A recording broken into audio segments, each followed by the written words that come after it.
আজকের এই ভিডিওটি আমি বলতে পারি সারা বাংলাদেশের মধ্যে আনকমন একটি ভিডিও এবং একটি গুরুত্বপূর্ণ ভিডিও।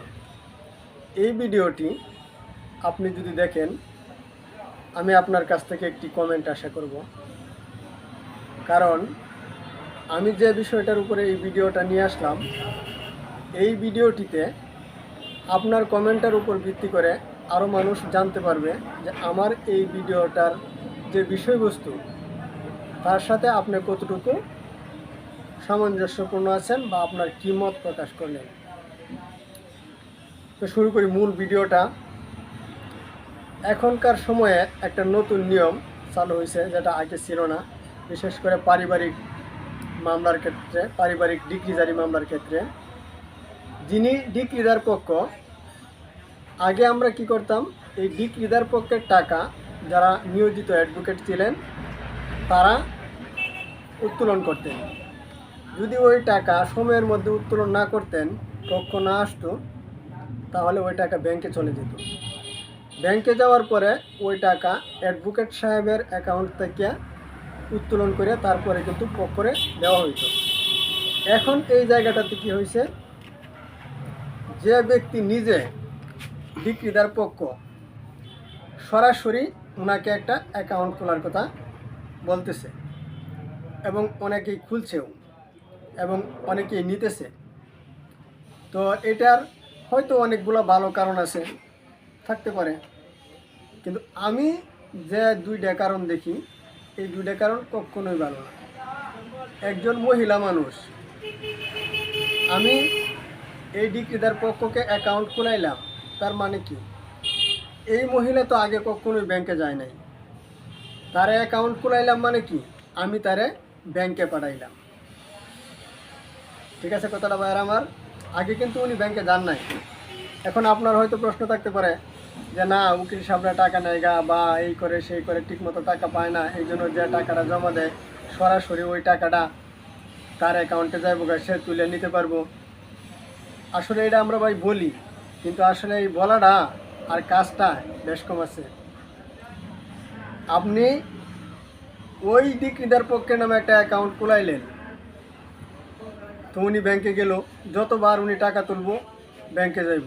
তো এই দেশে যত ডিক্রিদার পক্ষে অ্যাকাউন্ট খুলবো প্রত্যেকেরই কিন্তু ব্যাংকে দৌড়তে হইব। ব্যাংকে একদিন গেলে হবে না।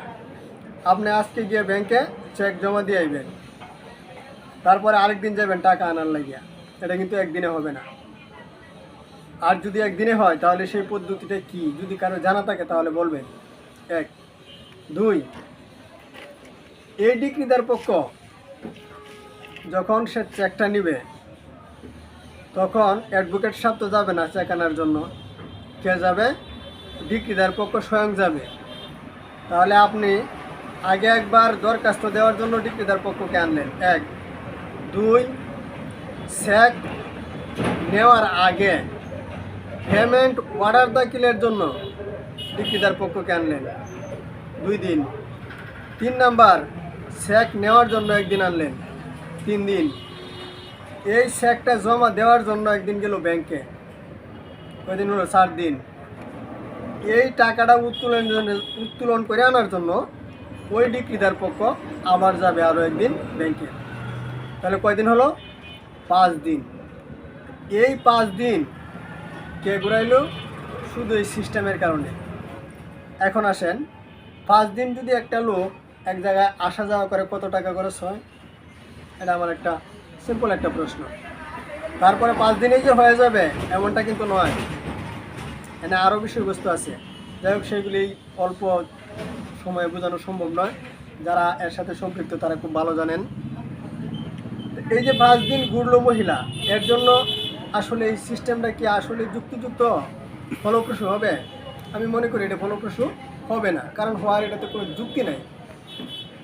একটা যুক্তি শুধু খালি দেখাইলে হবে না যে উনার নিজস্ব অ্যাকাউন্টে চলে যাবে। আরে ভাই, উনার নিজস্ব অ্যাকাউন্টে যাবে তো পরে, উনার নিজস্ব কাজটা কে করবে? ডিক্রিদার পক্ষ নিজে পিটিশন লিখবে? লিখবে না তো। ডিক্রিদার পক্ষ নিজে কুটপি লাগাইবো না তো। লাগাইবো? আচ্ছা, লেখলেন, লাগাইলেন, অ্যাডভোকেট সাহেবেরও দরকার নাই, সহকারী সাহেবেরও দরকার নেই। বিক্রেতার পক্ষ নিজেই পিটিশন দিল, নিজেই আসা যাওয়া করলো। কিন্তু এই যে 5 দিন যে আসা যাওয়া করবে, 5 দিনে কত টাকা খরচ হবে? এক। তারপরে ওনার কাছ থেকে টাকা কেউ নেবে না। কে নেবে না? এই পদ্ধতির কারণে উকিল সাহেব নেবে না, সহকারী সাহেব নেবে না, কারণ তারা এর ভিতরে আসতেছে না। রাইট, পয়েন্টটা ঠিক আছে। এখানে উকিল সাহেব টাকা পাইলো না, সহকারী সাহেব টাকা পাইলো না, চমৎকার একটা পয়েন্ট। কিন্তু এই যে একজন অসহায় মানুষ, গরিব মানুষ অথবা একজন মহিলা মানুষ, ওনাকে তো ঘুরতে হয়েছে কতদিন? 5 দিন। অ্যাডভোকেট সাহেব যখন কাজটা করতেন, সহকারী সাহেব যখন কাজটা করতেন, তখন কিন্তু ওনাকে 5 দিন ঘোরার কোনো প্রশ্নই ওঠে না। বড় জোর 2 দিন। একদিন আইসে উনি দরখাস্ত জমা দিত, আর একদিন আইসে উনি নগদ ক্যাশ টাকাটা নিয়ে যাইতো। কয়দিন ঘুরতো? মোটে 2 দিন। আর এখন ঘুরতেছে কয়দিন? 5 দিন। তাহলে এটা কি সহজ হলো না কঠিন হলো? আমার এই ভিডিওটা যদি আপনি পুরো দেখে থাকেন, আমি যে বিষয়টার উপরে আলোকপাত করলাম, আপনি একটা গুরুত্বপূর্ণ কমেন্ট করবেন। আশা করি সকলেই ভালো থাকবেন, সুস্থ থাকবেন। আমার মনে হয় আমি নুরুজ্জামান বাংলাদেশে এই প্রথম এই বিক্রেতার পক্ষের অ্যাকাউন্ট খোলার ব্যাপারে ফার্স্ট ভিডিওটি আপলোড করলাম। সকলেই ভালো থাকবেন। আসসালামু আলাইকুম।